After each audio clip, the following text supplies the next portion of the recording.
promising development in the fight against hunger in Africa.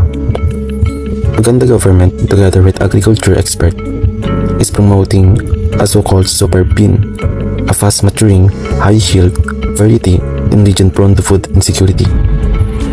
Early signs show the initiative is helping farmers in the northern part of the country, where hunger is exacerbated by drought and the arrival of over 1 million refugees from neighboring South Sudan. Experts at the International Center for Tropical Agriculture say these beans were developed using conventional breeding methods to withstand harsh drought conditions. Researchers are now looking forward to creating the next innovation, the super bean. This development is seen as a hopeful step toward providing sustainable food solution for communities facing chronic hunger in the region. As the world continues to face rapid change in environment, technology, and global system, one issue remains at the center of international concern: global food security. In this report, we take a closer look at the challenge of feeding the world, rising food prices, biofuel production, and how these factors affect millions of families, especially in developing countries. So join us as we examine the facts, understand the issue, and highlight the urgent need for action in ensuring that every person has access to safe, sufficient, and nutritious food.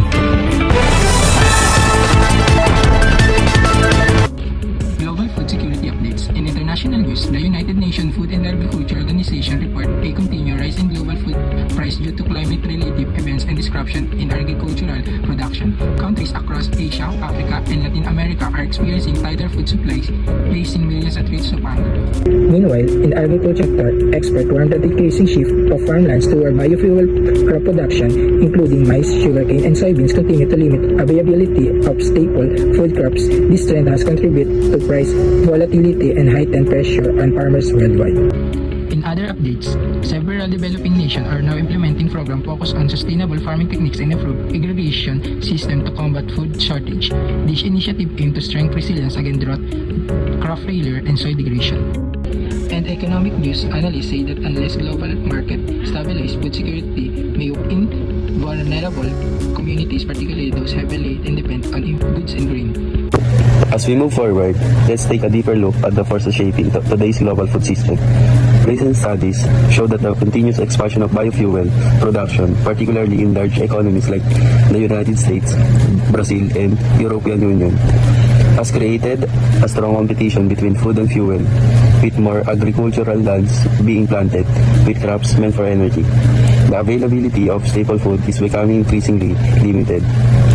According to agricultural analysis, this shift has intensified pressure on farmers, who now face higher production costs, unpredictable weather patterns, and reduced land for food cultivation.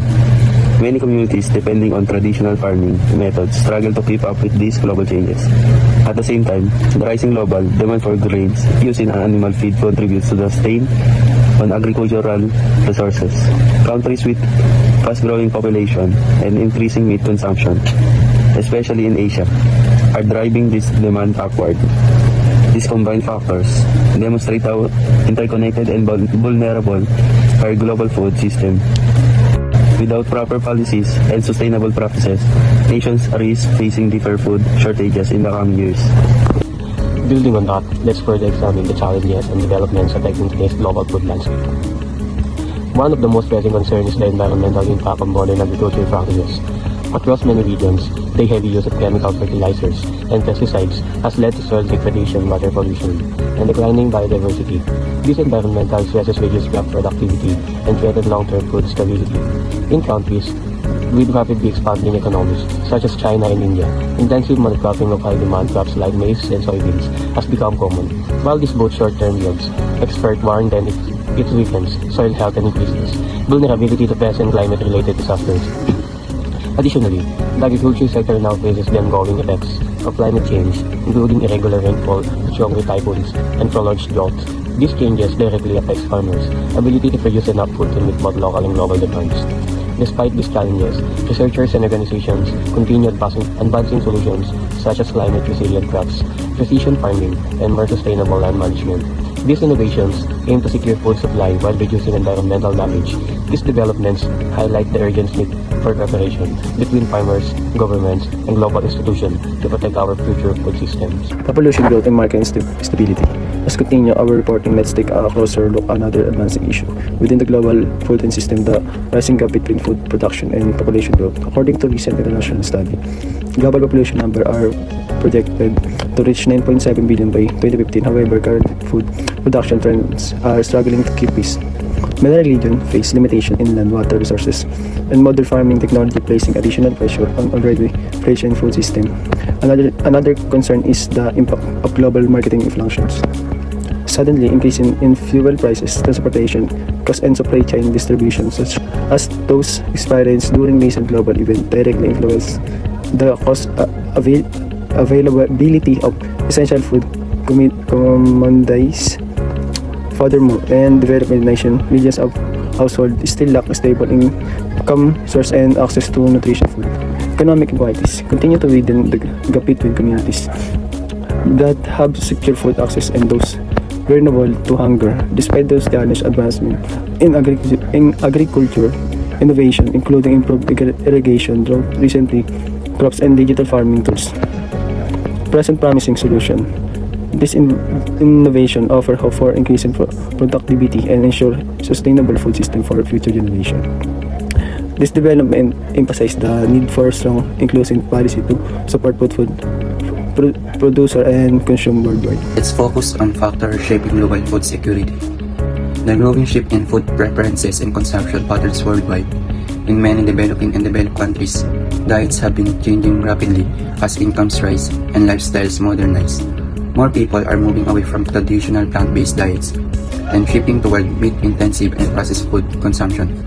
This trend significantly increases the demand for grains used in animal feed, placing additional pressure on farmland and global crop supplies. Experts note that this shift contributes to the expansion of large-scale livestock farming, which requires vast amounts of water, energy, and feed, further intensifying competition for agricultural resources that could otherwise be used for human food production. Meanwhile, the modern food system is becoming increasingly interconnected. A disruption in one region, whether caused by drought, flooding, or economic instability, can trigger ripple effects across international markets, affecting food availability and process in distant countries at the same time.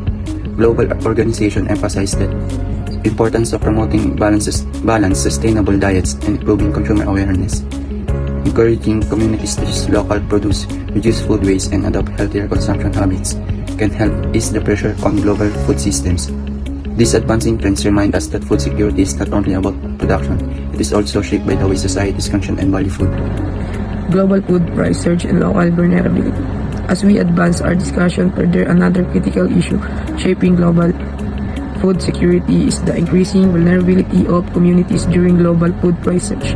In the mid-2000s, the world experienced one of the most dramatic increases in food price. Essential commodities such as rice, wheat, and maize rose sharply, triggering economic instability in many low-income households. These crises pushed millions of people into deeper poverty and exposed the weaknesses of global food distribution system. Researchers note that many families in developing countries spend up to 60 to 80% of their income on food alone. When prices rise, even slightly, their ability to ensure daily meals becomes severely there. This situation highlights how closely linked food security is to both economic and social stability. Moreover, as global market remain unpredictable, nations must strengthen their local production capabilities to reduce reliance on imports. Communities that depend heavily on imported goods are the first to suffer when global prices spike or when supply chains are disrupted. Despite their challenge, advancement in communities-based agriculture such as urban farming, local cooperative, and government-assisted livelihood programs are providing new opportunities for families to regain stability and access affordable nutrition foods. This development showed that ensuring food security requires not only global cooperation but also strong local resilience. Structural inequalities and seed privatization, we turn our attention to one of the most complex and long-term issues affecting global food security. The structural inequalities embedded with the global food system itself. For decades, experts have emphasized the hunger is not caused solely by the lack of food, but by the unequal distribution of resources, opportunities, and access. Even today, a significant portion of agricultural land worldwide is controlled by large corporations, leaving small farmers with limited capacity to compete or sustain their livelihoods. These limitations prevent them from improving their productivity and from contributing fully to national food supply. At the same time, global market rules often favor wealthier nations, giving them great control over prices, export policies, and the flow of goods. Another advancing concern is the increasing privatization of seeds and agricultural technology. In recent years, multinational companies have gained significant control over patented seeds, fertilizers, and farming machinery. This trend has created a dependency cycle where farmers must continually purchase inputs rather than develop locally adapted, sustainable practices. Such dependency weakens agricultural resilience in times of economic downturn or environmental stress. Climate change adds another layer of complexity. Many countries are now experiencing more frequent climate extremes, such as droughts, floods, and heat waves that severely disrupt planting and harvesting cycles. These events not only reduce crop yields but also increase the cost of recovery for communities that are already struggling.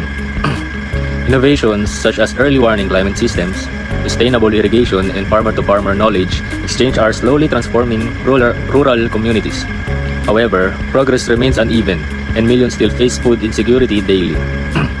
What becomes clear is that ensuring global food security is not simply about producing more food, it is about transforming the structures that determine who grows food and who controls resources, and who ultimately has access to nourishment.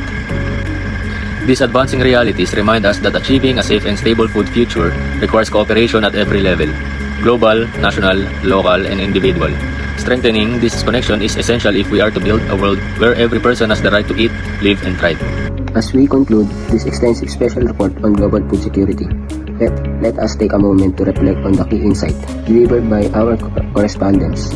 From the very beginning, we learned how rising food prices, expanding biofuel demands, and shifting global consumption patterns have placed unprecedented pressure on our system.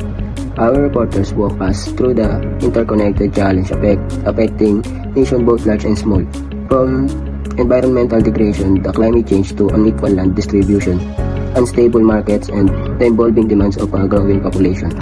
As explained in today's coverage, global food security is shaped not by a single factor, but by a complex web of economic, environmental, and social forces. The expansion of biofuel crops reduce farmland for food.